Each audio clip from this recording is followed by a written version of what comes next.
In this video, I will show you how to use edocfax using the native scanning solution from a Kyocera device.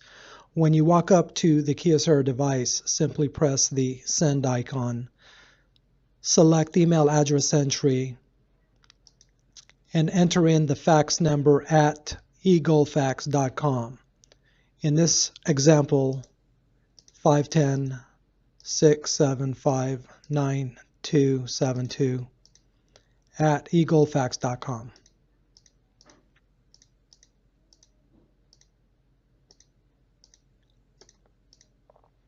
Simply click OK. Click on Add to the Address Book. Select the Next. Select Name. Click on Change and name your fax number. In this example, we will use KBA.